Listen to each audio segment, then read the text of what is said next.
I said it. Okay, I said it. I own it. I also can identify my mistakes. I wasn't thinking. I need to state of the magic of Louis DeGeorge.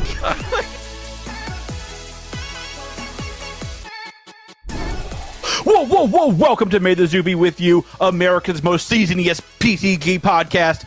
I am, of course, joined by the man who got called up to the big leagues. Say goodbye to the minors, Josh. Ladies and gentlemen, what's going on? I am Josh. You might also know me as Josh from Hometown TCG. And That's it. And I am, of course, joined by the man who apparently has found his new love passion of gardening, Louis DeGeorge. I called George today. I was on the phone with George today for 3 hours. I was in my yard. Yeah. All 3 hours. All 3 hours. I own 0.1 acres, in case you're wondering, everybody. I did my house is literally 0.1 acres. I did like 7 wheelbarrows of digging and moving dirt in my house. Is a hot day today. Dirt in the house. Not in the house. No, that's just where the water goes. Welcome back to May the Zoo Be With You, a TCG podcast. Wow, season what a weird 2, world. Everyone.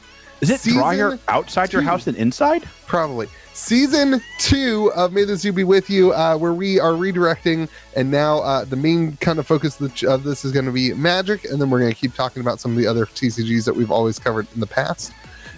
So those of you who are joining us from the Magic world, we're stoked. And that's why we brought Josh on. Hold on. Because Josh is basically a professional Magic player. I have mocked Louis for this every week since we started, but we actually need you to do this now. If you like Magic the Gathering, or if you like hearing two idiots and Josh talk about Magic the Gathering. 2 idiots and Josh. It's going to be really awkward on this podcast until you start making fun of Josh. Yeah, it really will be. You need to share this with your Magic the Gathering friends. You need to tag them. You need to spread the word that we are here to take over the Magic the Gathering space. I am coming for you. Are we not calling this the #1 Magic the Gathering podcast yet? We got to wait a week. That's next week. Gotcha. I was surprised George knew what tag them meant. Yeah, I'm hip. I don't think that's the right, is that that's just on Facebook, right? Hey, don't at me, bro. Don't at me. Josh gets it. We're excited to hop in and talk about that. Obviously, George and I both own stores and run Magic events, and so we see the world from that perspective. Well, I still have an official store. George doesn't. And Josh plays Magic a lot more than us. I play a lot of Pauper. I don't think Commander. that's true. Josh hates Commander, which is gonna be gonna be the battle on this podcast. Is that Josh hates Commander? I have more Commander decks than anything. Do you really hate Commander? I do. Yeah. I don't hate. I dislike Commander. Hate's really mean.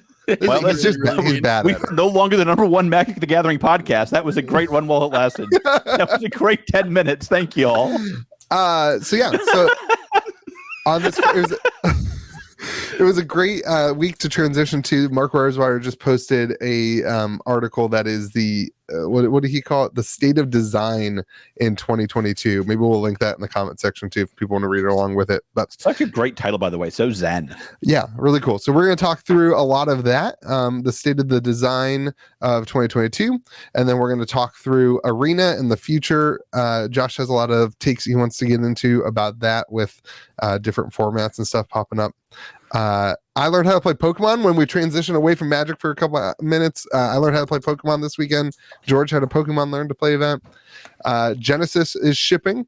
Genesis Battle of Champions, a TCG we really love and talk about a lot. Sorcery Foil Sheet in the community. We're going to talk a little bit about that. Okay. MetaZoo Year 3. It'll be a good time. So, State of Design 2022 Magic. What were your guys' thoughts on the article? Go ahead. Before we do that, can one of you guys explain what the article is, as some of our viewers might not know that? So every year, Mark Rosewater started, since 2005, he has done an article where basically he goes through and looks at the all the sets and evaluates their wins and their losses from the year. And he even links them all up there. So he basically goes through the whole thing, like Magic as a whole, and then he goes through each individual set and says, these are the pros that we walked away with, like these were wins. And then he goes through and says, these are the things we didn't do real well. And it's super interesting. These are the wins and losses for each set and each year. And I think Mark Rosewater is coming on next week to discuss this with us. Is that right, Lou? Is this the new bag now? Mark Rosewater's on. I think Mark Rosewater is coming next week. So make sure you come back next week and you can hear what his thoughts are on the article. There you go. Dude, this article is such a cool format that they discuss. It's the fiscal year, it's wins and losses, and they do an overview too. And I thought the overview was nice for someone who's kind of looking for a TLDR. Is that what it is? It's the fiscal year. I was wondering why it's August the fiscal 1st. year. It's what they call it's the magical year, right? So they determine a magical year starts with what used to be a block and is now just, I think, a set that they pick. They outline all this in their like year design ahead, and so this is the year of design that they laid out for people, last year sometime. Interesting. Cool. Every year with me is a magical year, in case anybody was wondering. So. All right, I'm gonna out myself as a bad former store owner here. I had never read this. This is the first one This is the first one I ever read, and I'm like stunned. Freaking lucky to have me. You've never read this article? It's such a good article. You read it every year, Josh? Wow. Not every. I'll admit, probably not every year, but every time I see it, I read it. Huh. So I watch Good Morning Magic pretty much every time they put an episode out. Ooh, good episode today. Yeah, that's my Good Morning Magic is what's his name? I'm terrible with names. Gavin Verhey. Gavin Verhey, who is like one of the lead designers of a bunch of sets and stuff, and he just goes through and talks about all the stuff. I love that. I love the inner workings of like the companies and stuff like that. So it's really cool to see their design choices and hear them talk about old sets and stuff. So this is cool. This is really cool. You guys want to do like what were your biggest takeaways of the article first, and then we can maybe break it down a little bit? Yeah, let's do it, baby. Hit it. All right, George, you first. They get it. They're not afraid. And I mean this. Like they deserve I was stunned by this article. Yeah. Because like whenever you talk to your WotC rep, like he's always honest, but like never, I would say, forthcoming. Yeah. And fair. Fair. Like they nailed their misses and completely understood why their misses were misses. And that's how you improve. That's how they're going to improve is like, and we're going to talk about like my best example of this is Commander Legends, which I thought was like the best segment of the entire article by a mile. Because it was the biggest flop. It was the biggest flop by a mile. I was just going to ask that. What did you think was their biggest miss this year? Well, if anybody doesn't say, I know that you think that this Commander Legends was worse than the first one. I don't actually think that. That was a mistake. That was the worst thing I've ever said on this podcast. You don't think this Commander Legend was worse than the first one? No, that was I said it. Okay, I said it. I own it. I also can identify my mistakes. I wasn't thinking. I can just state the magic of Louis DeGeorge. I was really tired that day. I said a stupid thing, and I'm gonna get murdered for it all the time. Like, yeah, the internet. I'm so glad that's out there. Yeah, it's on the internet for the whole world to see. Yeah. So I mean, it's a great thing my channel's transitioning to Magic because obviously I'm a complete that'll never bite you. That'll never bite you. Like that was a complete disaster, and like their reasons for why I think were very smart. I want to have a whole discussion about that set because I think they were right on, but I think they also missed some things. But like listen, like what I learned from this article is they're willing to take a hard look in the mirror, face their failures and be like, I'm going to work on this next year. Well, let's not give them that much credit. Hold on. I'm going to think about working on this next year. I might. That's a lot of credit. What they did in this article is they identified their pros and their negatives. We don't have any evidence. There was nothing in the article that was and we're going to make it better. We can get it when we talk about it in Commander Legend. There's nothing in the article that was like, and here's how we're going to fix this. It was. We'll wait. But that's nonsense. That's garbage. That's garbage analysis. No, it's not. It's not garbage analysis. Your take right now is garbage analysis. Anyway, all right. Great. Josh, what was your highlight on it? So I've always loved their transparency, right? I've really been big on any TCG that I talk about, the ownership, like George just mentioned. But the first thing I sent out when I was reading this article, I highlighted it last night. This game's got what? Is it 10 million players? 20 million players? What number am I allowed to say where I'm not going to get in trouble? It's some number of millions of players. And there's a line in there that talks about like the comfort and onboarding of new players. So you've got how many millions of people involved, and we're like, we want to make sure we're friendly to bringing in new people. And that just jumped off the page. Like, holy, really? That's ridiculous. They get it, man. It wasn't even just a comfort level. It was learning to play. It was what was the line, Josh? It was like, we don't want to leave every new player. Go ahead. I have it right here. A new player is always going to start the game from the same place. We must be careful not to leave them behind. It's in the section where they talk about how complexity progresses with each set. Yeah. That's really cool. Like the idea of like, every new player start. I never thought of it that way. Like when you sit down to play Magic, you've never seen a card before. Like you have no clue. And some people, it's their first TCG. Like imagine, I know viewers, you obviously have played TCGs before, but imagine you sit down and you don't know the difference between a land and a normal card. Like you just George don't almost even choked on his coffee. Played TCGs. I probably played less TCGs than basically any viewer. Yes, that's 100% true. That's 100% true. George and I are going to play Pauper games though at some point. Or what do we say with we were your playing? thousands of dollar Pauper deck? Genesis. Yeah, your Pauper deck is an atrocity. No, it's not. My Pauper deck's fantastic. My Pauper deck's amazing. I love it. Yeah, that was Josh. I like that point. That was a better point than George's for sure. Oh, what did you take away then? Don't put us on the spot. What about my you, takeaway was that they need to be more conscious about backwards compatibility, because that statement was in multiple sections, and I think it gives a lot of wisdom on where they're going in the future. They are really, really hammering down and committing to the commander thing in a big, big, big way. Like they're really committing to like cards that interact with everything. And there was a really interesting Reddit conversation this past week that was talking about that they wish that they wouldn't give. What are you doing, Joe? Are you on Reddit with this? I'm everywhere, baby. I'm everywhere. You're everywhere. citing sources you're not sharing with the group. What is it? There was a really interesting Reddit conversation talking about, should they leave vintage alone, and should they stop making cards like in all these secret layers and all these things that apply and change vintage? Should they have one format that's safe from the power creep and the new cards and all that stuff? That's adorable. And this article is basically like, nope, all the new cards in the future are going to have interaction with the old cards. They are being more cautious.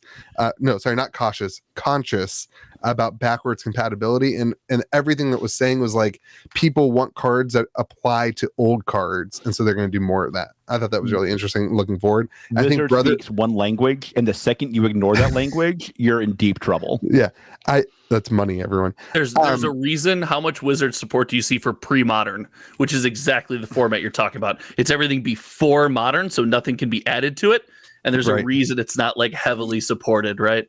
Right. But I think Brothers War is going to be really interesting to see if that stuff hits in there, because it's like the last kind of set of the. So all in on that set. I am all in on Brothers War, baby. All in. I think it's going to be. They said every time Magic is brought up, let me tell you about Brothers War. Let me tell you this. Listen, in the state, this is my prediction. Next year, 1 year from today, August 1st. 2023, you will hear them say in their article that the best set of this physical year was the Brothers War. Physical year. The best of this physical year. And the best of the emotional year is going to be Dominaria. So no, this is gonna be the set, man. I'm telling you. So I gotta ask your opinion. What do you think? Could the hitting on backwards compatibility over and over again be kind of a subtle nod to the acknowledgement of power creep, and we're gonna try to control it?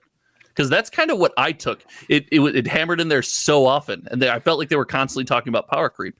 Power creep sells boxes. I don't know.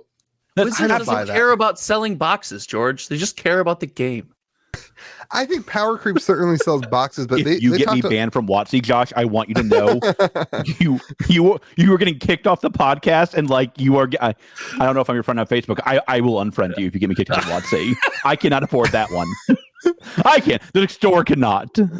So I obviously Power Creep sells boxes, but one of the things they talked about in this article is that they noticed like sets like New Capenna, the draft format, when they had one or two cards that kind of broke the format in common, it didn't perform as well, like the bomb heavy thing.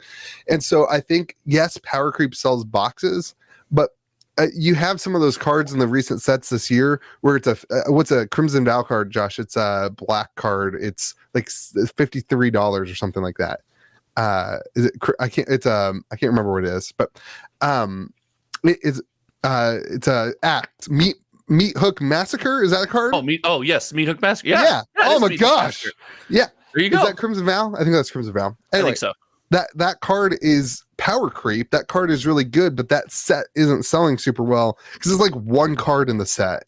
And if the mechanics aren't, I think more than that, like usable, new, fresh mechanics are what sells, in my opinion, sets. But no one comes to my store and is like, I want to open a box of Crimson Vow to get a Meat Hook Massacre. I just reordered Crimson Vow set boosters today. Wow. Thank you. No wonder your WotC rep loves you. It's midnight. It's midnight hunt though. It's midnight. Oh, is it midnight hunt? Sorry. Yeah, your credit goes away. Sorry. Dang it! I lost it. Unsubs. So let's dive. About my channel already. So let's dive. Add it to the list of the month. Yeah, what set do we want to talk about first? So I want to talk about the Innistrad sets first, if you guys don't mind. Yeah, because this opened my eyes to something that I didn't realize the community was big enough to support, and something as a player I don't really think about, like the theme of the sets. They talked about like vampires felt good, werewolves felt bad, and I was like, as a player, that's something I never consider. But there's so many fans of this game that you can afford to like, oh, we have to make vampires feel good because there's going to be a subset of vampire fans that buy this set, so the cards have to feel good.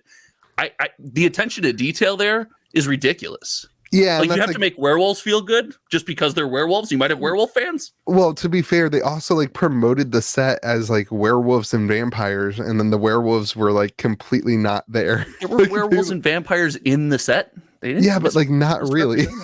Like they were barely there. Like, and like the whole set's theme was that thing. And then wasn't there like random angels and stuff? Was that the set they were like random? Oh no, sorry, that was New Capenna. I'm getting them mixed up. But so I agree. Like that was one of my big takeaways too. It's just like when you deal with a community of that size, you have to factor in so many more things, right? Because like theming does matter. Because theming might matter to 3% of your population. So I mean, like if you do 3% of 20 million people, that's a lot of people. That's a lot of boxes.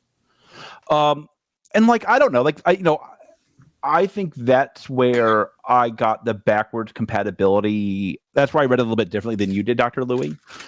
I viewed it much more as we have to be cognizant of all these different formats and all these different things people are doing with these boxes. Yeah, because the boxes as a standalone set is really not the focus anymore. Like we're going to draft the new set for 2 months, 3 months, 6 months if it's a good set. That's gone. They're on to the next set. Well, especially when there's not really a focus on blocks anymore. Yeah, I mean, like that's over. So, like, now you have to do now the cards have to work in all these different formats. I think moving away from blocks is a really poor decision. Agreed. Like thematic blocks. I think that's a really poor decision. I'll tell you, like the contrarian, the contrary view to that is like if you have a bad block, like Midnight Hunt came out. I was not excited for Crimson Vow. I was like, I don't want more of this. This sucks. But they did it anyway. There's no block format, and you still got to suffer through 2 sets of it. Right, but like what I'm saying is when a block is not fun thematically, it does take you out of that. You know what I mean? Like if you don't want another Ravnica theme, and then for 3 sets you're in Ravnica, like you're kind of feel like you're out of the community. They haven't done that in a while though, have they? Wasn't Ravnica the last block? I don't know. They're doing like pseudo blocks where they'll do like partner sets, 2 sets, and it's really common with like land cycles. I was surprised when they printed the Triomes and Ikoria. It wasn't a pseudo block with 2 sets where they finished the set, the Triumph set in the following set, but they haven't done like a true 3-set block in some time. Yeah. And maybe that's a shift away from like standard too, right? Like they haven't really been focusing a ton on making standard Pioneer's fun. pumping by me. Yeah, I think maybe we should talk about Pioneer next week or something. Okay. I am so down. Oh, I love Pioneer.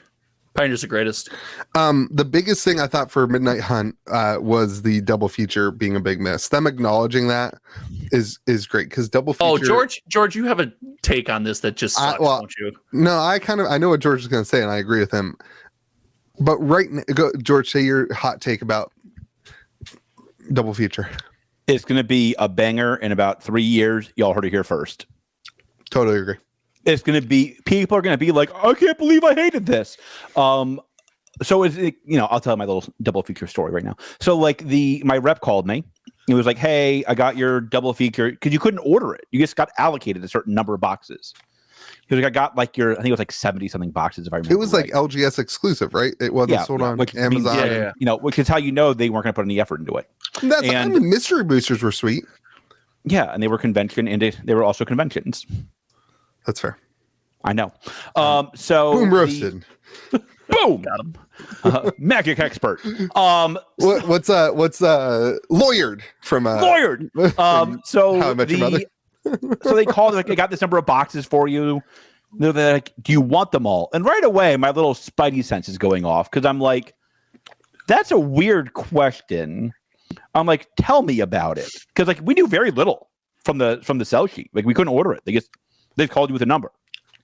They're like, well, it's these 2 kits, but in black and white. I'm like, well, like it's an LGS exclusive. It's a special set. I'm like, I'll take them all.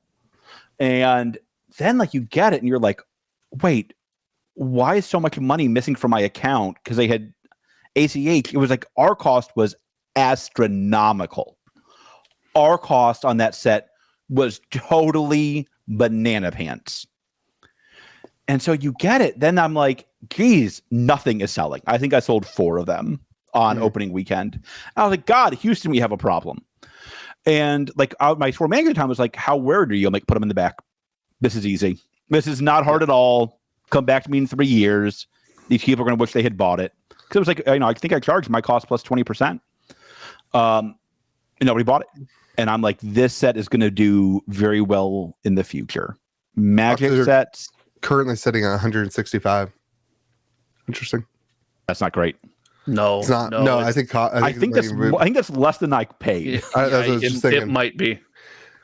So what's interesting about that set, there's the foil. There's quite a bit of a foil premium because it wasn't super open. And long term, I'm telling you right now, that's going to be a good set in 5 years. Mark it down. That is him marking it down. No, you're right on the foil premium. I looked at getting some Pioneer cards out of there just to kind of bling out some decks, and I was really surprised at the premium. But at the time, opening that product for me felt like, oh, you can get special treatments of these cards. But in Magic, I can get so many special treatments of so many cards. That's true. I didn't want to pay. I didn't want to go above and beyond and pay this premium to get more special treatments. I could get a collector's box and get my special treatment fix on or secret layer.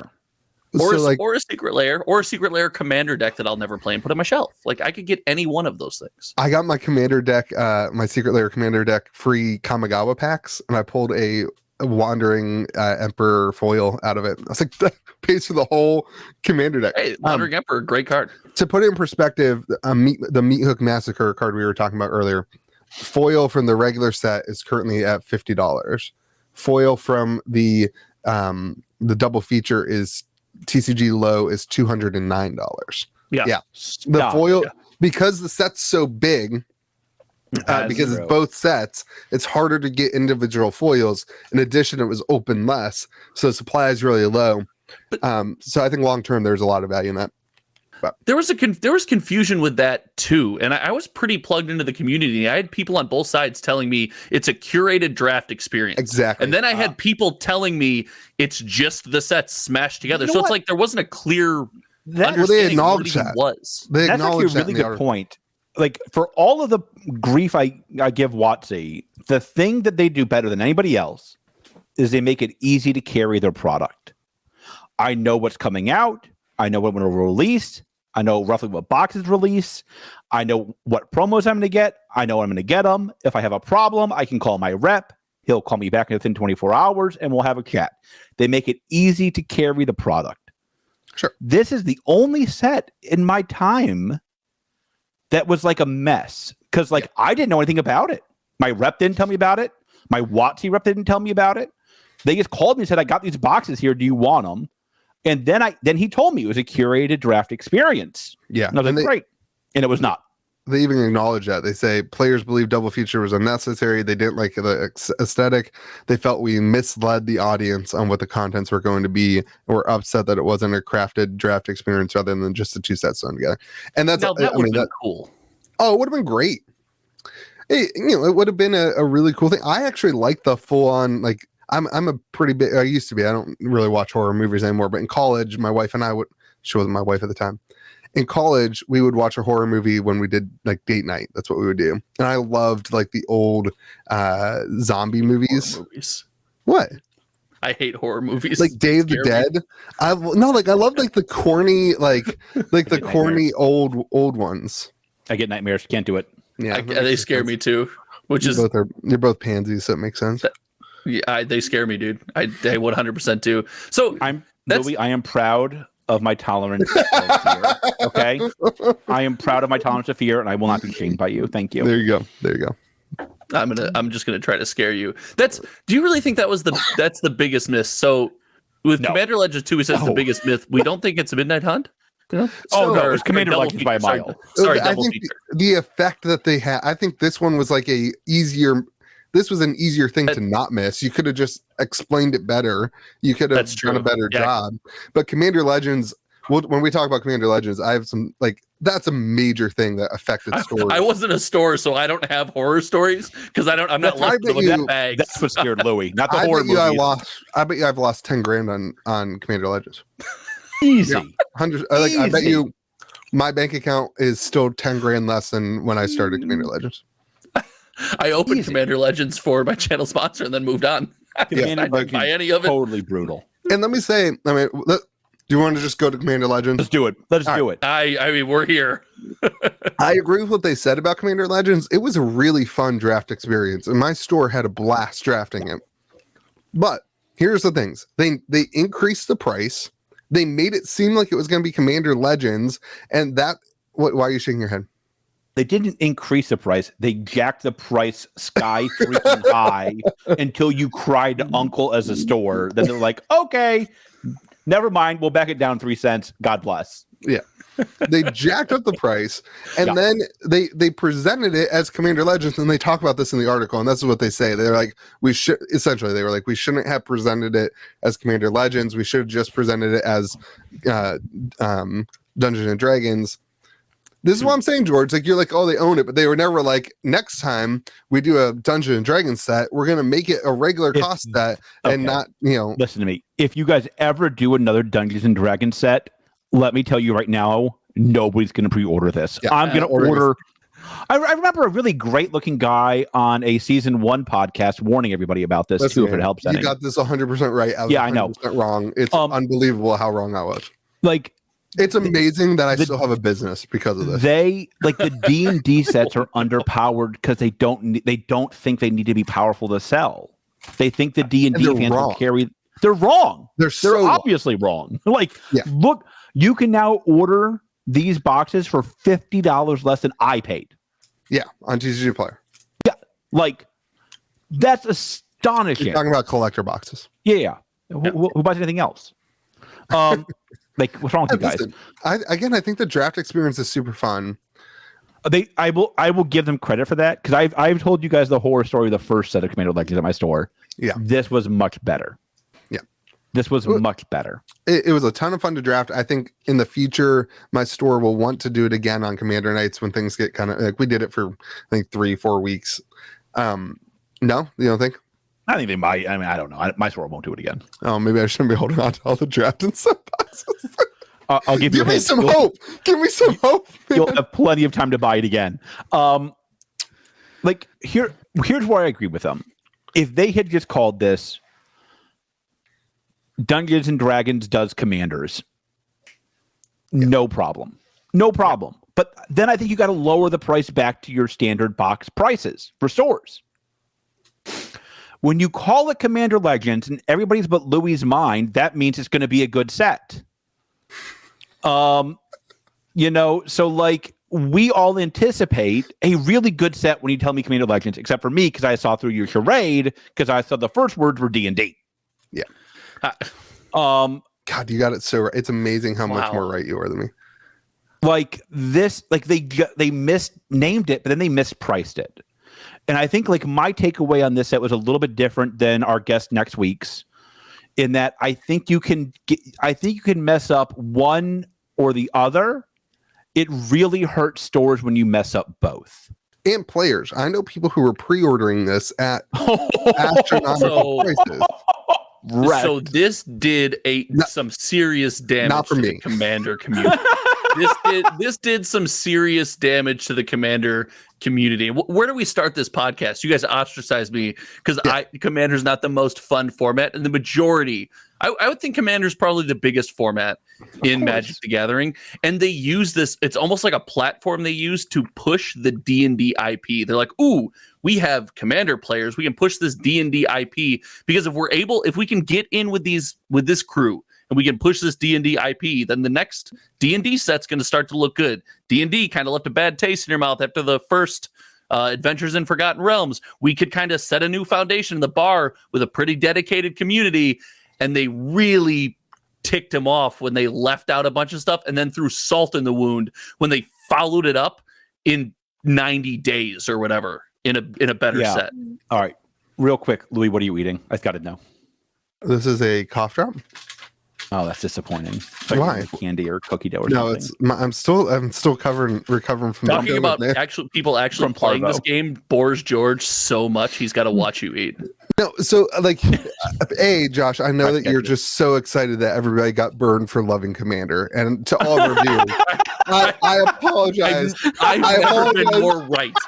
I apologize that Josh takes joy in your loss of money, and to all the stores who got their butts taken away and closed as a result of Josh loving that your Commander players are sad. Small LGS owners like me, Josh, we are suffering, and I don't care. I don't think you should be making fun of us. I don't want to hear it from your ivory tower stores. Us players are just doing our best to stick by and love our game. But they didn't mention ivory this. Tower store. This is that Josh loves to call my channel the Ivory Tower channel because he looks down on at one point I had more subscribers than him. I'm probably not there anymore, but God, we're racing to the bottom, man. You and me. God, you sure that's not cookie dough? Dude, it's a Thelma and Louise situation. We're holding hands as we go over the cliff. Let's do it. The two things that they acknowledged, I think, are really, really good, fair, good that they've not acknowledged them. Again, they didn't say anything like, we're not going to do this again, because Hasbro is probably going to be like, hey, make us money and use our IPs. But this is one of the things, I said earlier. They will do it again, George. Yes, they will. I said earlier, the highlight for me of the article was that they said that they wanted more interaction with previous cards and previous sets and that kind of thing. And they said this. They said, we didn't have any Magic call-outs, especially in the Commanders. They didn't do anything that went back. I would have loved to see like a reprint of some cool old Commander cards and some things that brought people in. I've said this 4 or 5 times, like Imperial Seal, Dockside Extortionist, things that should have been in the set and that they weren't. All right. This is what Alta Fox was trying to say, in my opinion. D&D just doesn't work with Magic. I don't think that's true. I think it is. I think it is. They haven't gotten it right. They can't get it right. They're not going to get it right. It's not going to work. It doesn't. They're going to do it again. They're going to do it again, but I think they're going to fix some of these problems. But let me be very clear. I think they'll do another D&D set. It's just going to suck again, but it'll suck in some other new, innovative way. They do it the wrong way. How should they do it, Dr. Louie? They should try to get Magic players excited about Magic and then looking at Dungeons and Dragons. Instead, they look at Dungeons and Dragons, try to get Dungeons and Dragons players excited to do Magic. That's because they want you to play Magic because that's where the cabbage lives. Well, I mean, listen, don't forget that the original goal of Magic was to have something for Dungeons and Dragons players to do between games, like sitting around. Yeah. And I used to have to get up to change my channel like this when I wanted to see a new channel. I'm not like, what is your point? I'm not arguing for that. I'm just saying that I think a better market is the Magic market, and to bring people that way. But they don't want it to go that way. They don't want you playing Dungeons and Dragons. They want you playing Magic, because Dungeons and Dragons, you buy one book for $50 every 6 months, and for Magic, you buy 2,000 boxes at $300 a box. Right, they're doing it wrong. They should make what I'm saying. If you would listen with your ears, they're sticking out. You got headphones in them. If you would listen, is that they should utilize the good stuff about Magic and push it to D&D players, and instead they're trying to do other things. So you're advocating for a splash of the D&D IP in a good Magic set. So it's a solid Magic set, and there's some small undertones of D&D. The problem is, you kind of got to hit the nail on the head. If you've never played D&D, you have no idea what these D&D cards, like what their references are, unless they're thrown in your face. Like you're just like, oh, it's a red dragon. If you're a Magic player and you're not a D&D player, it's not important. It's just a red or blue dragon, right? It has to be thrown in your face. But it just has to be a good set. If this was a good set, all these problems are solved, right? And you might have a little crossover there. But it's just the problem is that they know how to do it. You could take Dockside, right? And you could put a you know how they do like the character name on some of the like how they do with Sorin, with Dracula and stuff. Exactly. Yeah. You could put the name of a D&D character and subtype it out to. What do you mean? Like, I think that kind of sucks, though. I want my Dockside Extortionist to be Dockside Extortionist. Yeah. Oh, look, we have found the problem that George highlighted a few minutes ago. Continue. Well, okay, fine. But you're still getting the reprints and stuff in there, which would have gone a long way. I see what you're saying. Don't mesh. I don't care how much WotC wants them to. The Warhammer thing is going to be a disaster. The Warhammer thing is going to be a total disaster. You heard it here first. Listen, then you're saying Magic's going to be a disaster because this is the future of Magic. It's not. It's not. This is the future of one small segment of Magic that is nothing but a cash grab. No, because they're trying to do what are they calling it? The multiverse type thing. They're doing the Avengers thing, man. Try it. Two things can be true. This is a cash grab. Like, let's all acknowledge. Oh yeah, right? 100%. It is a cash grab. That doesn't mean hold on. We got to it can't be a good set. Are you telling me you don't think it costs WotC $400 to produce those 5 decks? Yeah. Is that what you're really trying to tell me? That you think there might be profit baked into that? Maybe. I think they might be making. You're a capitalist. Continue. Don't beat me up. I'm just a small independent YouTuber trying to get by. The Warhammer thing is just expanding I agree, it's way overpriced. Ridiculous. Yeah. Those decks better be spicy. I hope there's some special foilings. It's not. George is calling right now. It's going to crash. You can't have that much spice. It's just got to be somewhat. It's got to be close. Listen, right? I've had like 3 people call to ask to pre-order them. I mean, but they're gonna get taken to lunch, I guess. But I don't know. Interesting. All right, I'm selling out of the stupid the foil ones. The foil ones are like, I warned people. The ones with the foil pack. The $400 ones, $500 ones. Oh, the Warhammer ones. Yeah, people are lining up to buy them. They're just pre-ordering. Yeah, they got delayed, and now people are like, "Hey, I don't want to give you my money yet." Dude, I mean, from the player side, I'm tempted to buy them because they're just so cool to have. Like, what can I sell? I got your back if you want some, Josh. Just send me slide in my DMs. Slide in my DMs. But do we even know any of the cards yet? No. Who cares? You're just excited for Warhammer, Josh? So the crossover IP, I think, is a really good idea. The execution with D&D was horrible. I agree with that. Both sets were if one of those sets, if the first D&D set was a good Magic set and there was good cards in it that you wanted to play, then all these problems are gone and it's looked at as a hit. It's possibly the best set of the year. But the fact that it plays horribly and nobody wants the cards from it just kills the whole flavor for D&D for you. Yeah, it was an opportunity. It was just missed. It was just missed. They missed it twice.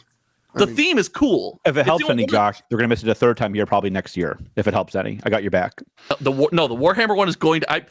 Give me the Kool-Aid. I'm going to keep drinking it. This theme idea is a good idea. The Warhammer one is. We need a new bet. We need a bet between you two. What's going to perform well? Kamigawa Collector's Box. Go. He's just go. He's just going to take it. He's going to take it. I know. I know what's going to happen. No, I have done my job on Kamigawa Collectors as well, might I add. Yeah. All right. I think we all have at this point. All right. I have done my job on both English and Japanese Kamigawa Collectors, might I add. Yeah. I thought those were going to sell well for me. They really didn't. The Japanese I ones. think it seems like the supply is just too. bigger than the other ones. I mean, like, I don't like. I still listen. I got the benefit of Magic is like you put it away for a few years, you got nothing to worry about. Yeah. Most times, as long as your basement doesn't flood. Kamigawa, they labeled as the set of the year. The home run set of the year. They get it. It's just true. Kamigawa was great. Yeah, Kamigawa was amazing. Draft is super. We still draft it. Kamigawa, we have it. We had it last week. Kamigawa is the best set since Ikoria. Don't at me. I didn't play much Ikoria. I don't think I played any Ikoria. Ikoria was a banger set. Really? I was all in on other stuff. Yeah, that's when I started my YouTube channel. Is that Ikoria? Anyway, sadness. All right, move on. All right, the room goes silent.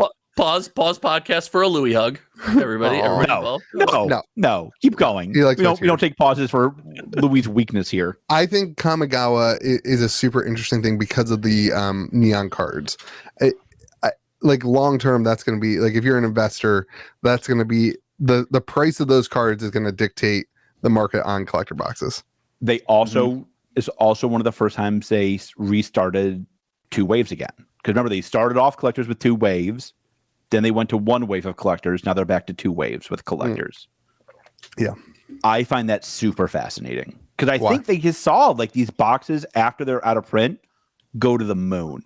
No, all of them are like Crimson Vow.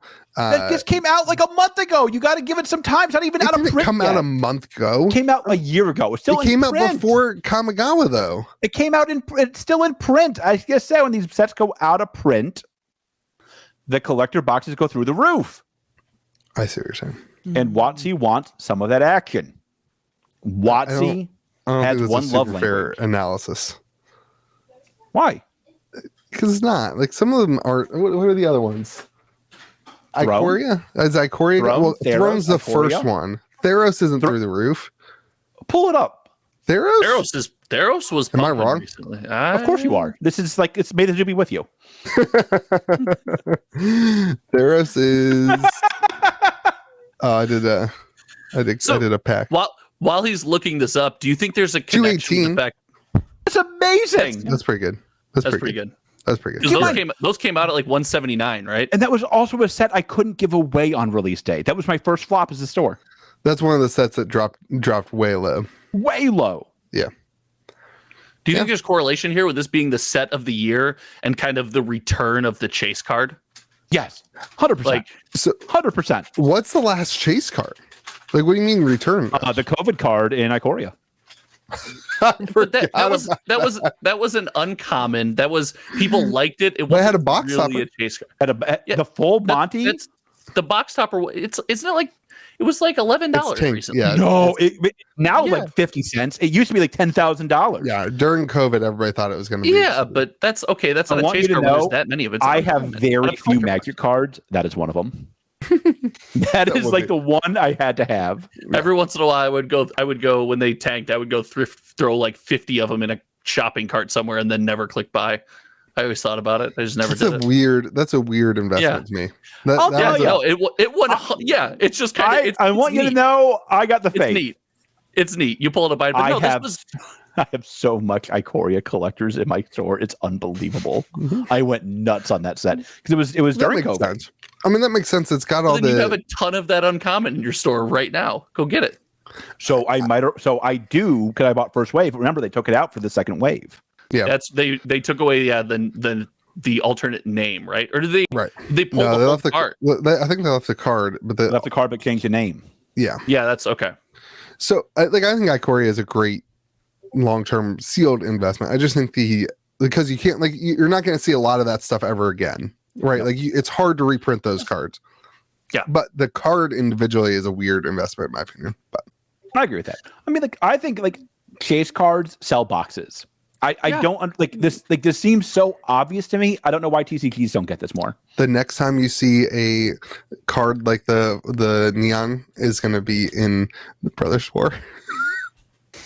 It's going to be an artifact. It's going to be some artifact that they do a super variant of. Is Dominaria United not a set? Wait, I mean, you have the Legends poll, but just the Legends poll. Louis is trying to FUD up the Legends polls. I'll warn you now. That is going to be so spicy. What do you mean? God, this is amazing. What do you mean?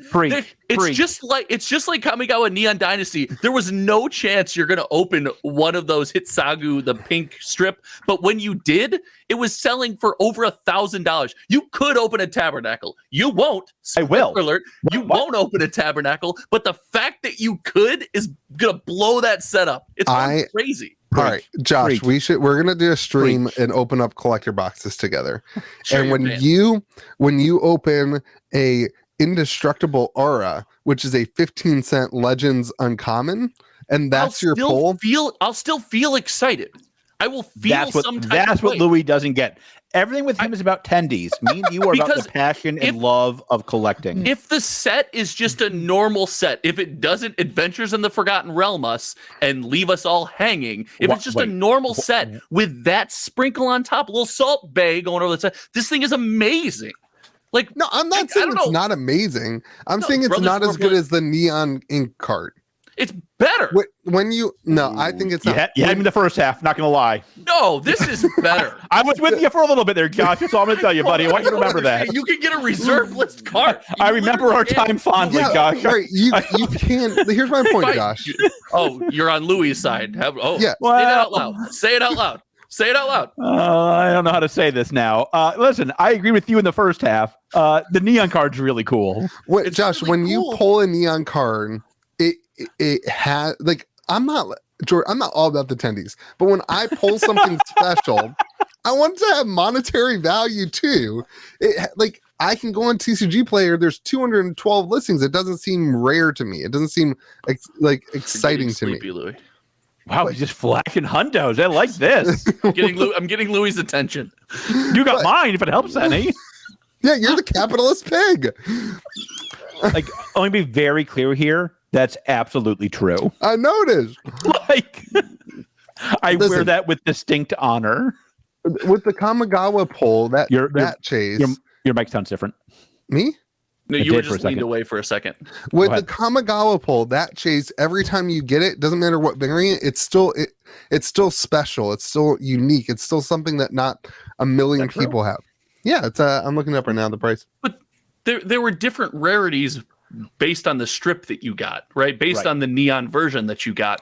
Right. The red ones were $1,700. The green ones were $204, and the yellow one is worth $96. The blue one's worth $68. So it's not worth 15 cents your Legends pull rate card is gonna be. When people bought collector boxes, I want you to know how happy I am that Josh is now guaranteed a Tabernacle because of that comment. Josh is now 100% guaranteed a Tabernacle. Good looking out 100%. For the little guy. Thanks. But when someone bought the Neon Dynasty box, they didn't buy it and think, oh man, I'm gonna get the most common neon strip. Everybody's mind was on, I'm going to open the 17. I have a chance at this. When they buy Dominaria United, everybody's mind is going to be on Tabernacle, Angus McKenzie. That is the only place your brain is going to be. I have an Angus McKenzie commander deck. Did you know this? We're super proud of you. Good, me too. Awesome. I'm proud of me too. I hope you open a nicer one than I'm sure you have right now in this upcoming set. Mine's okay. It's just that commander deck's really fun to play. It's like a pillow. It's a group hug pillow. Pillow. It's like a pillow fort deck. Yeah. And I made a guy rage quit once because he was attacking somebody else to like kill him. This is why Commander is horrible. 4 people sit down, 1 guy has fun. Yeah, so Angus McKenzie, you pay 3 mana and tap Angus, and you prevent all combat damage. And he had like lined up this huge attack and was going to kill my buddy Robbie. And I at the last minute, I tapped and prevented all combat damage, and he rage quit. This is why. It was funny. It was good. I'm sure he thought it was hilarious. I don't play that deck very often. It's kind of was he a customer at your store? No, this was before the store. Great business ownership there. If so, he's now a customer. If that helps, but for now, until he sees this episode. No, but I think Kamigawa that set had everything. And I think that's what you're trying to say, right? Is like Dominaria could still have everything else and be a really banger set. I totally agree with you. If the set itself flops, the chase card will hold it at water. But if the set's just an okay set, the chase is gonna. I'm going hard. I'm going hard on this set. I believe these shelves behind you. I'm not saying I don't believe. Well, it sounds like you believe. It'll be interesting to see. Like, I don't think the Tabernacle will change in any. Like, I don't think that'll move up and down. I don't think enough of them will be open. No. That's why people are saying, "Oh, it's flooding the market with these. They're destroying people who bought it." No, they're not. We should monitor the Tabernacle listings every week. We should track that. Yeah, it'd be super interesting. Like near mint, like that would be pretty easy to like monitor to see how many are added. Let me say this to everybody. I don't care who you are. You pull one of these reserve list cards. Hey, the number 1 right now on TCG Player is from Compete Sport, George. Shout out. That's me, baby. Good job, Tyler. Is a secret cabal. This is a secret cabal. I want you to know it's a secret cabal because I did not know that until right now. That is how secret it is. He's got 3 of them. Josh, did you already get your commander, your Dominaria? I'm just pre-selling those because I know that every box I open will have one. You're not. You need to clarify that you are not pre-selling Tabernacles for the community. I don't open boxes. I hate opening boxes. I never open boxes. Really? You like never. How can you hate opening boxes? Because these greedy companies already have enough of my money. They don't need to lose any more. George is a capitalist pig, and you don't make money off of opening boxes. Louis gets it. George, instead of the rest of us on this podcast, Louis gets it. The rest of us have to open boxes just to make our money back so we can afford the next box. George just puts his box in the basement, and then in 5 years, it's worth money. Welcome to being a good store owner. Which makes your in 3 years this product's going to be awesome take really diluted because you've said multiple times now that you put any Magic product away for a couple of years, it's great. Like, you're just hedging your bets. When's the last set that hasn't been true for? Return to Ravnica. Return to Ravnica. What's RTR is still, isn't it like 120 a box? Yeah, it's like 10 years. Louis, that was the set I started playing. That was the old distro cost. That's amazing return for that number of years. No. Return to Ravnica is not 10 years old. It did not come out. Yes, it is. It came out. It did not stop it. All right. 10 years? Are you feeling all right? Did it? Maybe. No. Maybe he's right. Kennel cough has gone to his brain. Here we go, everyone. 2012, October 5th, 2012, exactly 10 years ago, almost, plus or minus a couple months. Stop it. 10 years. Is. Wow. I'm looking at it right now. You guys are wrong, and I'm right. Do I have any gray in my beard? I feel really old right now. I did not feel like it was 10 years ago. That was your first set? That was my first Magic set. Nice. That and Gate Crash, that like block. That was my first. Nice. Yeah. I like how we all went on our computers. There's no way Louis is right. He's lying. Guilds of Ravnica is not the same set. Magic expansion. What? Not the same set, Not dummy. the same set. Return to Ravnica. Oh, you said Return to Ravnica. I'm sorry. Different set. He got me with it too. I was thinking Guilds of Ravnica and Ravnica Allegiance, which is I carry this podcast. I carry it. Luckily, nobody knows it's. Nobody believes that, and now you're third on the totem pole. Continue. So anyway, it'll be interesting. You're a monkey in the middle, Josh. Be careful. All right. What else do we need to talk about from this article? Oh, we have a lot. We could probably just. We're going to finish discussing this article next week. I think this might be a two. Come back next week with Mark Rosewater. We talked about everything other than we didn't talk about streets, but we talked about pretty much everything. Things I want to talk about. All right, we'll get to it. Hold on. Open gallery. I took screenshots. I did too. No, I mean, I think that at the end of the day, their lessons was good too.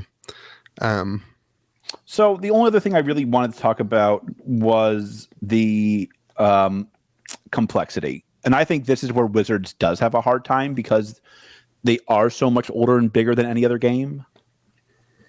Like they have this problem where like people like Josh want really hard and complex things because it's challenging for them to understand it and to play it. And I'm like, where does my green dragon go? And that's hard. That's hard for these companies. Yeah, I don't think that's fair. I think there's a certain sector of the community that wants that. I think the majority of the people that play Magic the Gathering want to be able to pick it up and play it quickly.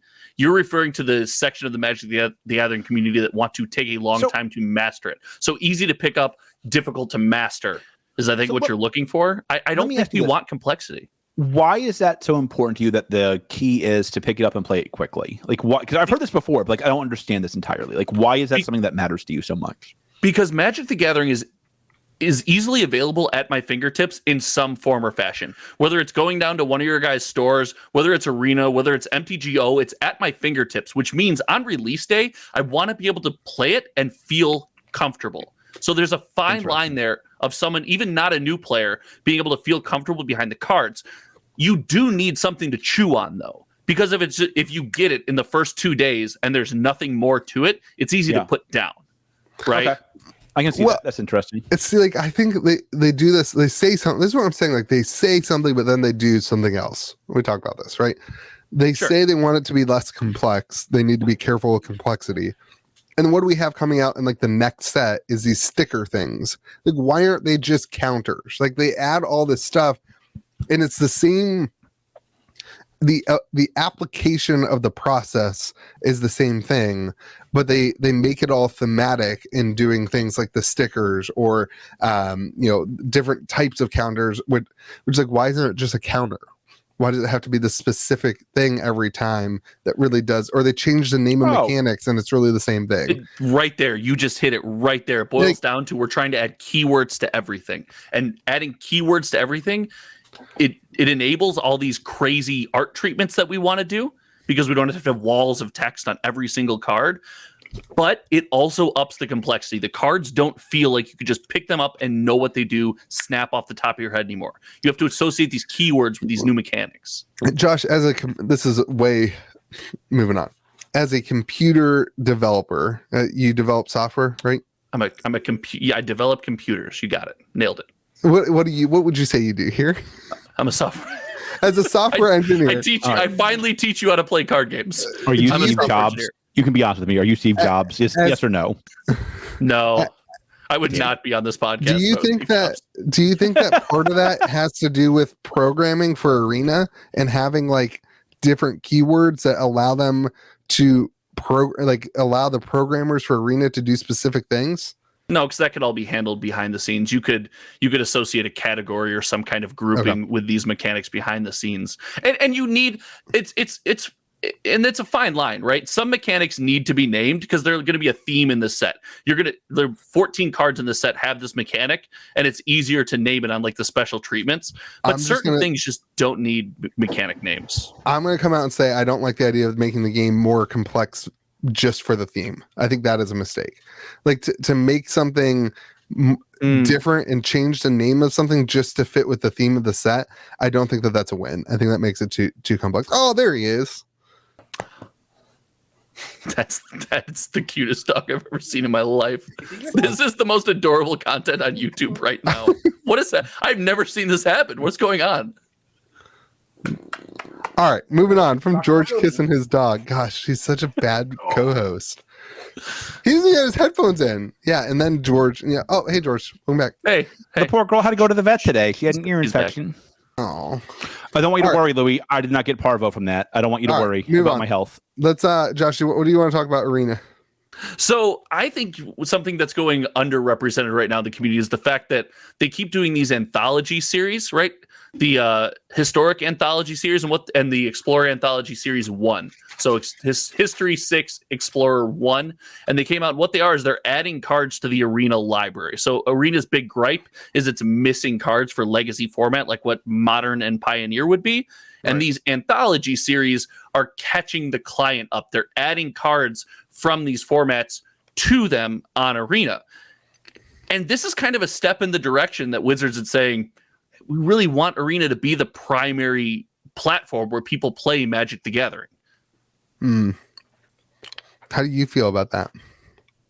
So much has to change. I don't know. That's a whole podcast in itself.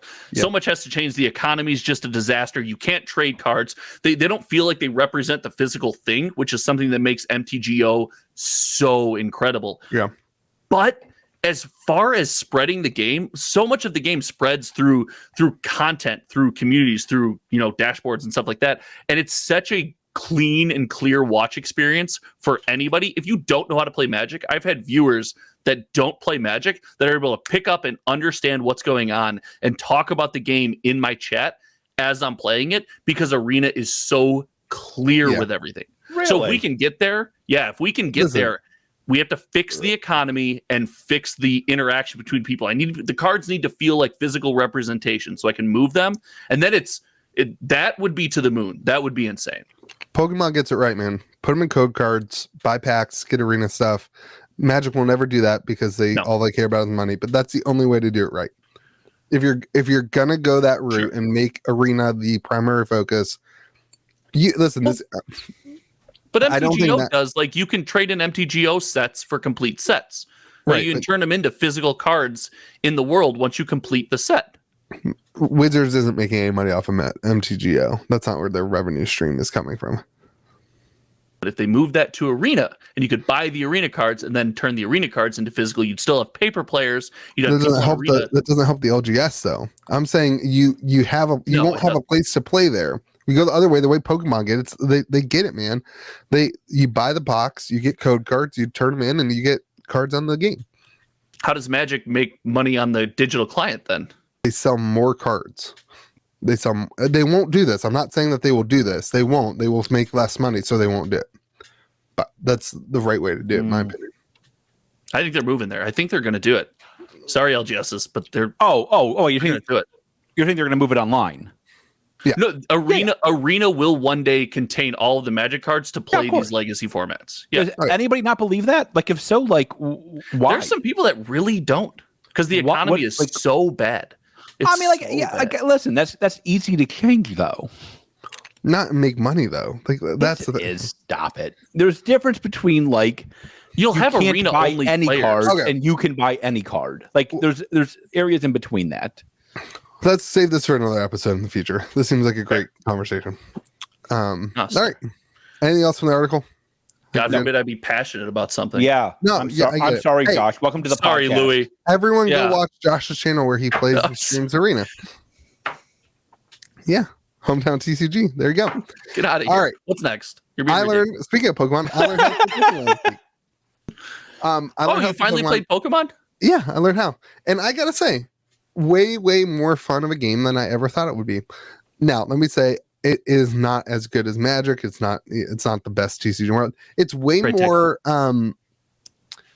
it is so much more like tutoring than I ever thought. Your turn, super fun. Your opponent's turn, not a good time.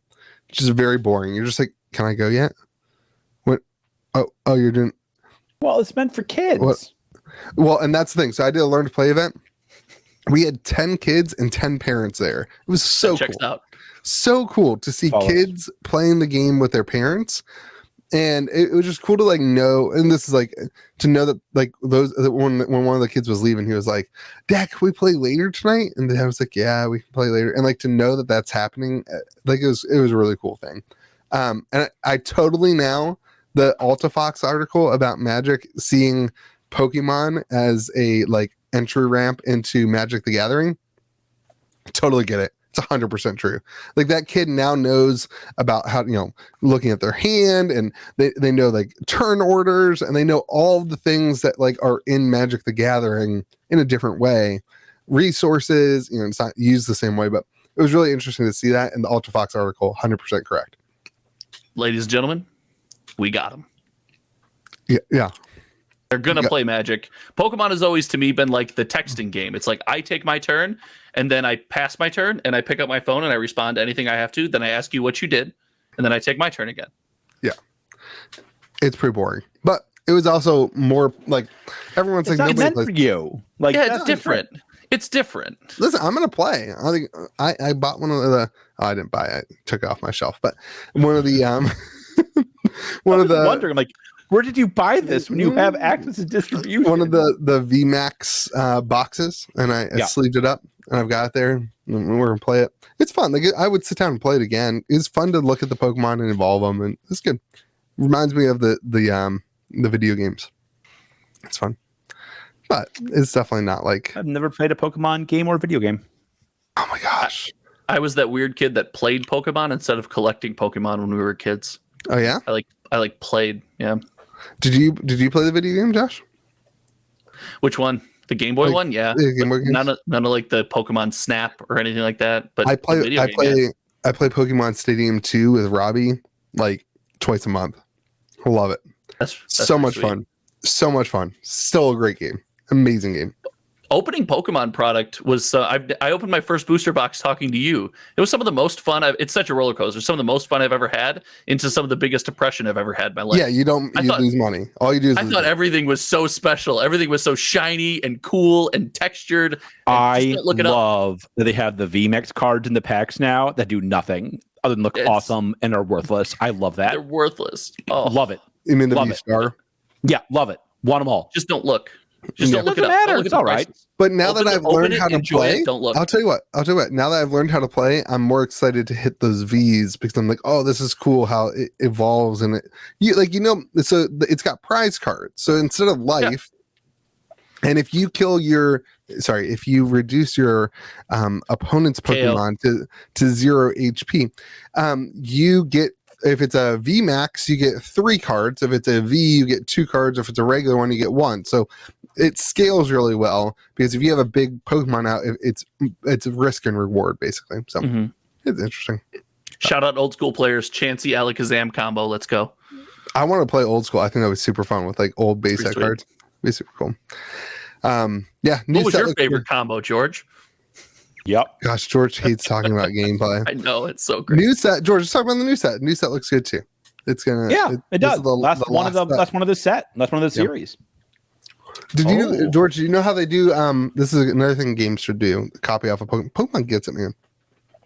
The bottom of the card now has A through it's letters, and they have like when you go to play organized play, it says, hey, D and F are the standard format. So when you look at your cards, you don't have to know what set it is or whatever. You just look and you see D or F, and you're like, oh, that's a standard card. It's kind of cool. That's kind of neat. Yeah. Anyway, learning from other games. All right, moving on for Pokemon. People are bored. Genesis. Not bored anymore, baby. We're in. You got me now. You got me now. That's my music. All right. Let's go over the details. Then I want to talk. I think they said 28% of the orders for Kickstarter are shipped. Mine just shipped, I think, today. Today is Yeezy Day. It is August 2nd. I got mine. I got Yeezys or Genesis? No, I don't wear Yeezys. I got Crocs, baby. I have Crocs too. I also have Yeezys. I don't like. You can have both. Yeah. He's from Chicago, Josh. Come on, I'm helping out your economy. Is Yeezys in Chicago? He's from Chicago. Yeah, from Chicago. Nice. Way to be. Solid. Moving on. I'm lost. He's from Chicago. Like, I don't understand how you're lost in this. It's a statement of fact. All right. Genesis. 28% have shipped. I got 3 pairs of Yeezys today. That's actually true. Maybe nobody cared about your Yeezys. You got 3 pairs of Yeezys today? Josh does.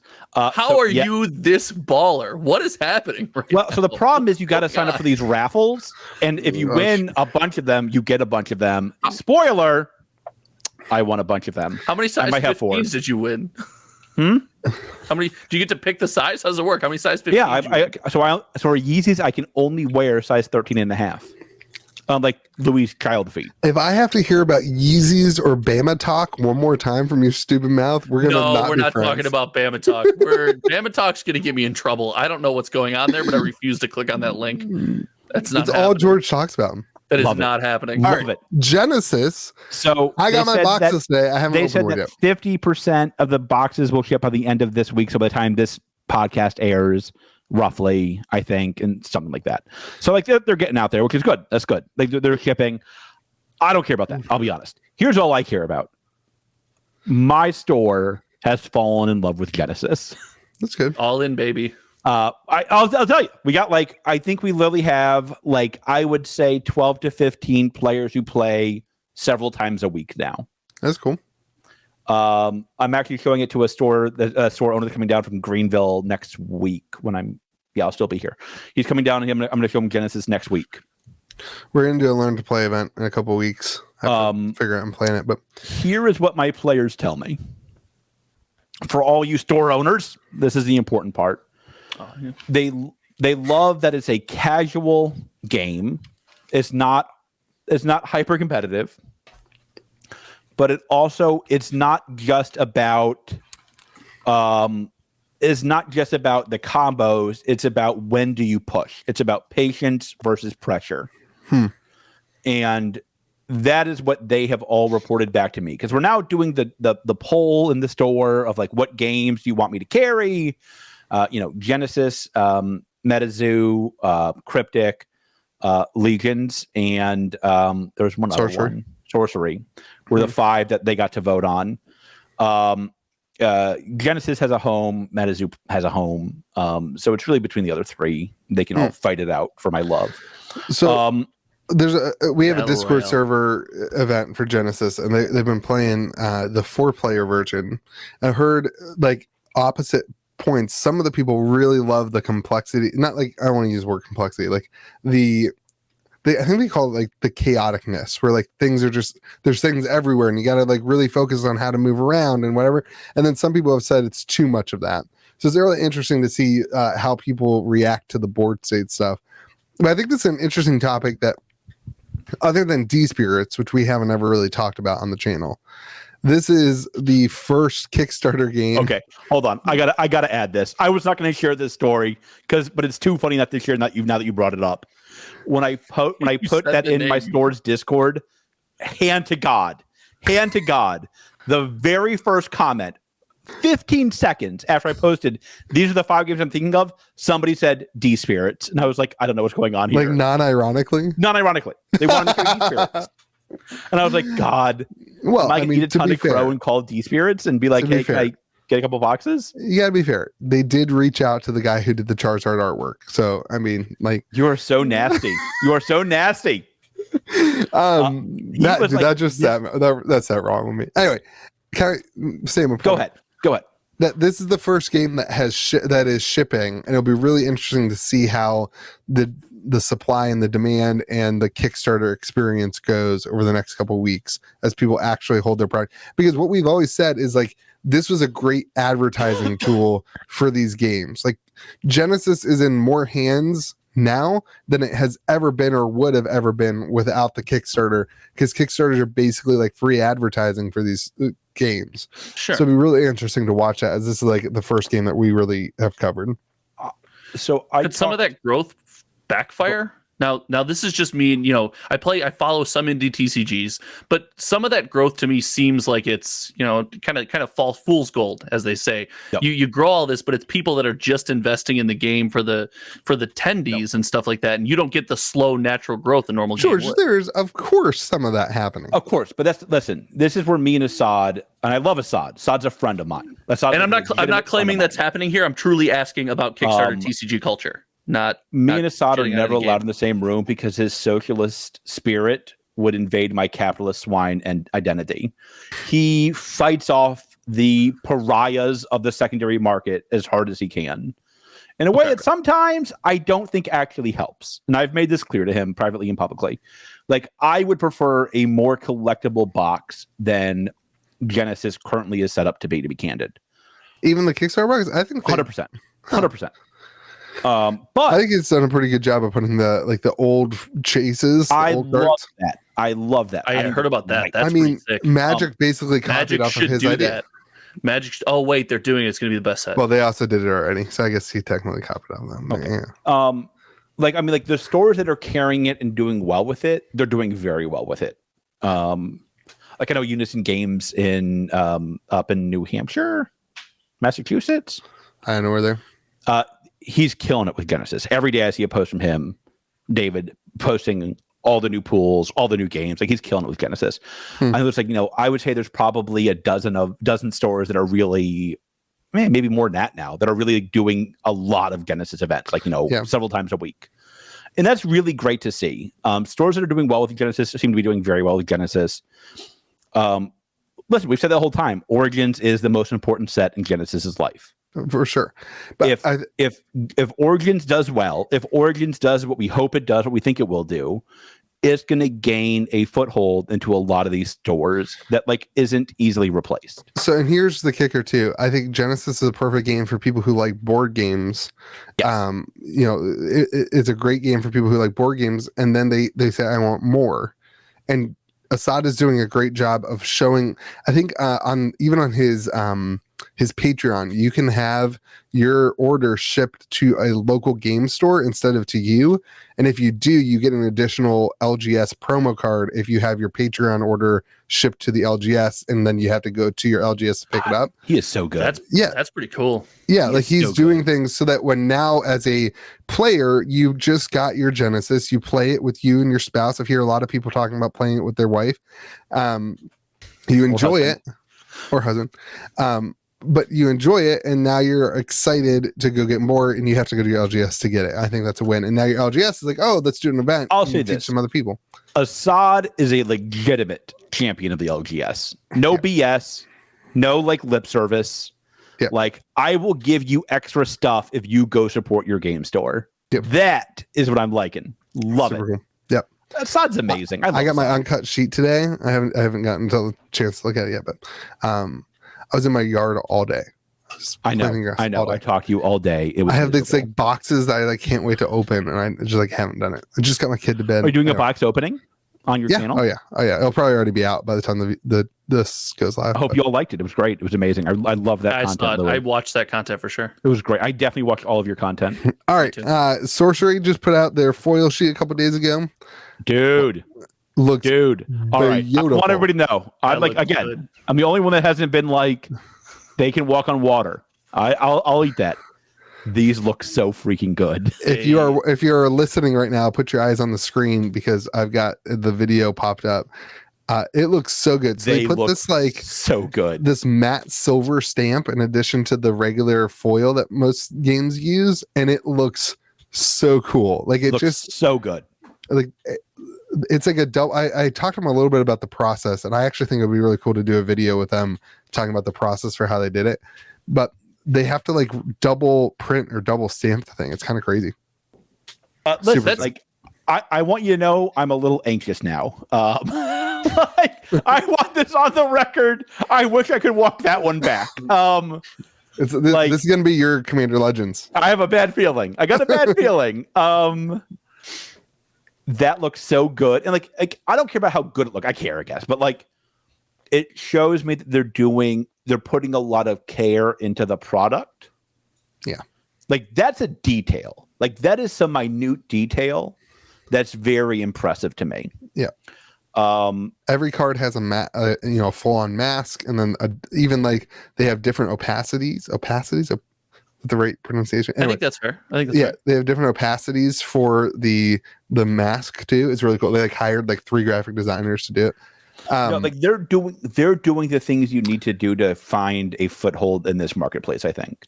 These new TCGs, man, they explore foiling in such a cool way. I feel like they're really challenging the people staying in the market to kind of keep up. There was no pressure to update your foiling process, and some of these new TCGs are saying this is where I can capture an audience with some of this stuff, because this stuff looks ridiculous. I will say I still am very partial to like Genesis with their normal foiling and making it rare. Call me old. Well, Sorcerer's making it rare, and that's why I was just about to have this conversation. That make foil special again. So they are doing that, and I think it's really cool. The collector's market is already picking up for Sorcery. There's a couple groups going on that they're doing some auctions of, like Red Zone Rogue did. They did a whole opening and they gave away a bunch of test cards from Sorcery. They did it with the company, so a lot of those are floating around and people are auctioning them off and stuff. It's really cool to see the collector market. Somebody left a comment today on a post that was like, I don't even care if the game's good. I'm going to collect this. And that scares me. That won't last. Bingo, both things. It is going to be a big thing and there will be a lot of people who do it. But what Josh just said is super important. The gameplay has to be really good. And this will be because you can make a beautiful piece of art, but that art in TCGs, it has to have that, like, it does something. Yeah, your bubble gum back there. That your gum used over a year. Yeah, got it. Yeah, George's art piece. It has to be both. It's a balancing act, right? Yeah. It has to be collectible. People have to want it. They have to be proud of it. But man, you got to be able to use it. I played a very early version of this game, and I loved it. I thought it was a ton of fun, really interactive. Now, there's a lot of things that they do that I hope that they clean up a little bit, especially if they want to do any competitive side. But you like an early version, right? Yeah, it was a test, and they're working on that. They are actively working on that in the Discord server of saying like, "Hey, we need specific interaction rules for this stuff." But it's super cool, and obviously looks beautiful. To get delayed till November, I believe. Is that it doesn't matter. I know we already talked about that. I'm just telling for other people. Yeah, like Assad deserves kudos for delivering on time, but you shouldn't be mad at people for Kickstarter. Yeah, like it's like Kickstarters are at best a rough average on normal, let alone in today's world. Unless you kickstart and don't deliver at all. I've waited shout out to Maelstrom. I've waited an extra 2 years for a Kickstarter war game before. Yeah, and that one got me. I ended up canceling it after like a year. Coward. I was like, I'm done with this. Done my time. I've done my time. I'm done. Not patient. All right, let's talk about MetaZoo going into year 3. They just celebrated. They had the year 2 promo at Roswell. And Roswell was a banger. Roswell went well. Like a couple of your patrons went. Did they? I'm glad I know that you don't. That makes me a great patron host. The answer was supposed to be okay. Yes. Louis, I tried to set you up for that as well as I humanly could. Patrons, great. I'm glad you went. I was in my yard all day planting grass. How long are you going to lead on this one? Also, Steve, it's also not that good of an excuse. I had to plant grass today, you guys. Listen, man, like I my hands were all dirty. I didn't even look at my phone all day today. It's great. I was on your phone all day today. I didn't look at it. You were in my pocket and in my ear. I was talking to you. Okay, you guys have a very interesting relationship when I'm not around. That's good, Josh. So we set you up for that one. We set you up for that. There was about 200 people at Roswell. It looked like about 150 people played. 150. Easy for me to say. People played in the tournament, which is great. I mean, Roswell's not a thriving metropolis. I wouldn't argue. What was the event? It was basically a big special release for the new set UFO. Yeah, it was like a release event decks for UFO. Event really cool. UFO boxes, they're not holding up too well though. Listen, a great looking fat man in a Hawaiian shirt predicted this. Yeah. That's all. Like, listen, I think that's a problem that they need to address. But like. Hey, we addressed it last week, but Louis wants to bring it up again because Louis wants to prove some independent streak or some nonsense. But like, I tend to think like this is like the event went very well. Nothing I said changed. I think there's too many boxes, but like the thing I like about MetaZoo events is they're a lot of fun. They're a blast. Well, they already announced for Seance the release is going to be at in Salem, Massachusetts. Yeah, I mean, Like that kind of thing's cool. Like they go I thematically. love that. Yeah, that's cool. Do you hate Salem, Josh? What's the beef with Salem? Can I be critical here? They're just shocked. You and Louie, go ahead, fud it up. A little devil's advocate. I'd rather sacrifice theme from these early events for more people, right? I don't want to host them in Salem and in Roswell just because that's where the set's based around. No. I want to host them somewhere bigger and have more people experience. If it's supposed to be the big pre-release event, I want more than 150 people. Wrong. The point of this is not to have 100, 200, 300, 400 people at the event. The point is for all of us to talk about how cool it was that it was at Roswell, to get more to get more eyeballs on the game as a whole. It's a double-edged sword. I think it's for marketing. I think I'd talk more about if there was 800 people there. I don't think you would. I'll be honest. Well, where would you? I'd be like, oh my gosh, 800 people there. I think more people are traveling to something like Roswell for an event like that than they would to, like, why would I not just play the release event deck at my LGS instead? So if you think if they had it in like New York City, it would have got less than 150 people, or LA or something. Maybe I don't know. I think it's a fair criticism. I think those people can also. I don't want to go to New York. No, they can. No. I have no interest in going to New York, but I would love to go to LA. I only go to New Jersey. I could go to LA and we could do the Logan Paul podcast from LA. God. He's in Puerto Rico. Yeah, he's in Puerto Rico. He's in LA. Are they have a space on the set for all three of us? Sorry, bud. Yeah, rookie, stay home. So the I love that they're going to these places for these events. Love it. Sure. That's it. I mean, there's pros and cons to that. Josh brings up a good point, but MetaZoo lives or dies by IP. Yeah, the theme is neat. I'm not arguing against the theme is neat. MetaZoo has to be a household name or bust. And you're not going to get there by doing tournaments that are highly competitive and they're in New York City. Everybody does that. You're going to do it by leaning into theme. And listen, last week I was very critical of MetaZoo about the box numbers, still am, but they get how to lean on theme better than any other TCG on the marketplace, bar none. If Mike were in charge of D&D sets, they'd be bangers. You heard it here first. Oh my God. Why are they? No, Mike, don't you leave us. Actually, in hindsight. But Mike gets IP and theme. Yeah, and that's where he's the best. I was talking to somebody yesterday who's like, Louis, are you still what are your thoughts on MetaZoo long term? And I said 100% depends on the TV show or movie or whatever they're doing and video game. That's it. That's got to be what pushes the game. And listen, there's a lot of conversation about should they have done that first? I don't know, maybe Pokemon did it first. I think they didn't. Listen, they didn't, and here we are. And so the question now is what will happen with it. Mike raised $20,000 in the freaking Kickstarter, you idiots. Do you know how crappy of a TV show you're going to get for $20,000? It's going to be me, Louie, and Josh with hand sock. You're like, oh no, I'm the dragon. I mean, is this now a Dungeons and Dragons themed MetaZoo TV Can I show? be Mothman? I know. Listen, that one. Wow, way to diss Louie from West Virginia. Yeah, I'm definitely the Mothman. Look, all right, I'll be Bigfoot or something. From the Mothman Museum. From the Mothman Museum. Yeah. Is it plastic? But that had better be metal.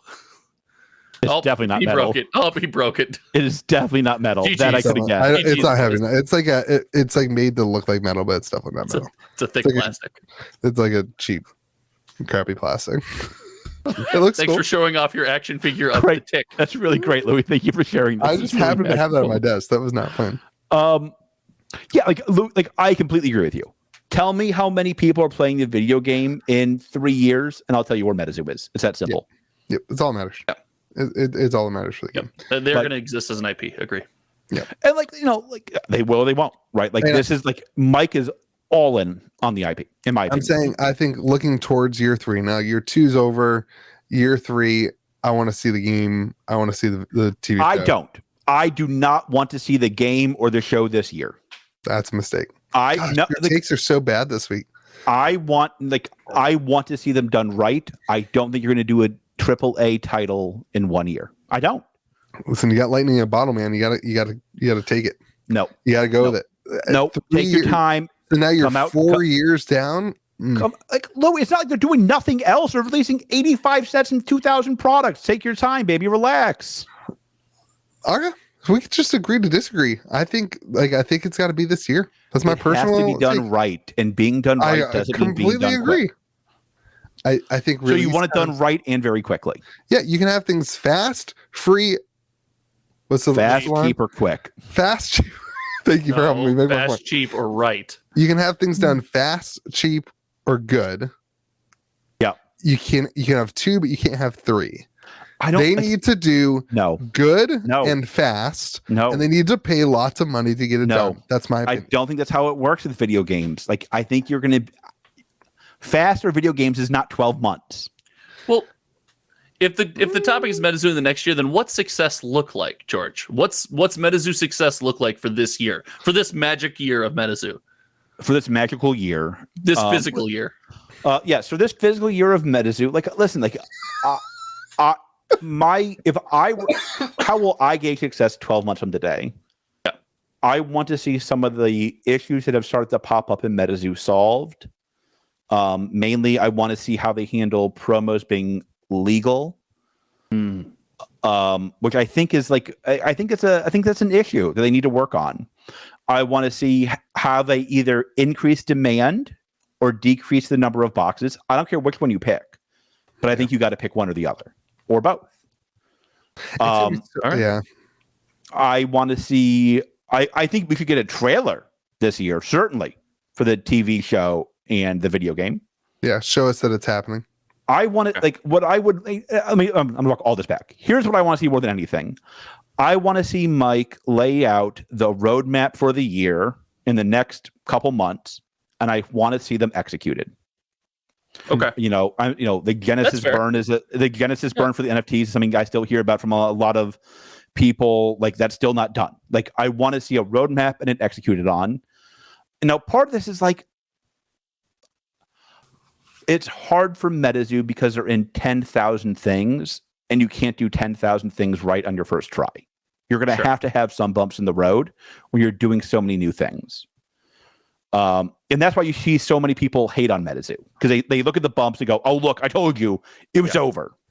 But you're like, wait a minute. Like, they just sold a whole bunch of red keys for your keyboard and people were lining up to buy them. Yeah. That's wild. No other game can do that. No other game will do that. Magic can't do that. If Magic came It was out, on brand for them though. It's like no, different. but I mean, like, Pokemon couldn't do that. Only Not MetaZoo brand can for do that. Pokemon either though. Like, it's a brand. Pokemon can sell their Kind of my knick-knack. point is that only one company can do that. Yeah. Like, this is where MetaZoo, I think, is so hard to gauge where they're at and how well they're doing. Because, like, on the one hand, UFO boxes are totally cratering. Right. But on the other hand, See what you did there. all these weird things. But they're all lower. This is what we're saying. They reduce the number of supply or increase demand. They reduce the number of supply. Like the 2-year thing, there were 10,000 of them. They sold out like instantly. I mean, like, I tend to think like MetaZoo has to figure that out this year. Well, it's Because if weird. not, Listen, it's going to be bumpy. Listen, it's weird because you don't want to go too far the other way, and this is where reacting. I think you don't want to go to. I think you had Nightfall 50K boxes. It sold out instantly, as whatever, and you probably had a lot of stores hold stuff back. It probably wasn't a fair analysis of where the game was. It was still tending down. Wilderness, we saw 100,000 boxes. We saw boxes crater. UFO, I would have liked to see a reaction to that now to say, listen, we don't want the game to be expensive to play, but we also want stores to be able to sell it. Like, there's a line, and maybe this whole waving it out thing works, and in 2 weeks we're talking like, oh hey, they waved it out and they're keeping the boxes $120. It's cheap enough for players, cheap enough for it's good enough return for stores, but you got to do one of those things, and I think time will tell if they do it. So I prefer waves, no waves for MetaZoo, but waves won't solve this problem. I agree. I agree, because people know that more is coming. Yeah, I mean, like, honestly, like, go back to 50,000. Yep, I agree. Like, I think 50,000 was a great number. Crater the number of theme decks, which he said he would do. Yeah. I also think there needs to be something like the biggest problem I have with the MetaZoo box as a box is the chases are way too chasey. A gold ticket is way too hard to pull. A green man, way too hard to pull. Yeah. There It doesn't needs to sell the be box because this is what I'm telling you about Josh with the Legends packs. The Legends card. You simmer down. 3%. 3%. You need to have chases in these boxes that are going to hold value at that $20 to $30 range. Yeah. That's the sweet spot for all these games, is $20 to $30. And, yeah. And that's where you have to create demand for the cards on the back end too. And they're trying that with auras, which I think is the right tact. Like, I think that is smart to try it with the auras. I just think they need to do it in a few other ways as well. Yeah. Make an alternate art. Make an alt art Mothman or an alt art, I don't know, dragon, and put it in one every 100 boxes, one every 50 boxes. Yeah. Like, there's ways to do this. I always thought it'd be cool to have non-MetaZoo style artwork as those chases. Yeah, that'd be so awesome. you have like a Classic. Magic the Gathering classic artist do a Mothman, and that's a chase in the set, and there's 1 in 50 of them or whatever. I think that would be a really cool thing to do. Wait, one every 50 boxes, not 1 out of 50. Go ahead. That's what I said. That's not what you said. Well, that's what I meant to say, but that I can't tell you. So the only thing I can really contribute to the matter is, like, from a new guy, it would be much easier for me to, because MetaZoo openings are cool. Like, opening the product feels cool. I wish the box cost $100. It's, and I know there's probably some reason why I've said this before. We are with you. I just wish it cost, because then I'd feel more comfortable jumping in the water. Well, it's the same thing. You just said the same thing about Pokemon. Like, you feel bad after opening Pokemon. You spend $130, $125. You don't really get the value. Pokemon's kind of like it's a different but at least animal, Pokemon is not something I'm trying. I know Pokemon. I've heard the name. I feel comfortable with it. Yeah. If I'm willing to As go a out new there player. and try it. You're more okay with the risk of Pokemon. Yeah. Okay. Yeah. That makes sense to me. Interesting. All right. Well, that's the end of episode 1, season 2. Season 2, episode 1. Season is so stupid to call it seasons. It's not. It's a great idea. Put in the comment section below if you think it was stupid to call it seasons after a year and 4 weeks. No. I'm not letting you gaslight me. Put it in the comment section below if you think it's a good thing to do. Yeah, that's fine. That's fine. Tell me if season 1 being a year and 4 weeks is like really the sweet spot. Also, put it in the comment section if you think George is bald or if he has hair. Who knows? You can't tell based on the look of him. I'm not reading the comment section. The new guy's going to get roasted. Yes, you get There's it. Not a chance. Never read the comment section, I'm guys. getting into that comment section. Okay, good. If you want to write a comment, only Louis will read it. So be as mean as you want. That's probably fair. That is absolutely trust true. me, after this week, I know they will be mean. They will be mean. Same. All right, everyone. That's it. I don't read them. Hope you guys will subscribe and join along with us on and share it with your friends and family and Magic fans and Genesis fans and MetaZoo fans and Cryptic fans and sorcery fans. Sorcery fans. It every time because you know that you're going to be so wrong about it. And Legions fans and Zoo Tile fans. All right, everyone. May the zoo be with you. Remember, be kind to people around you, and may the zoo be with you. And also with you.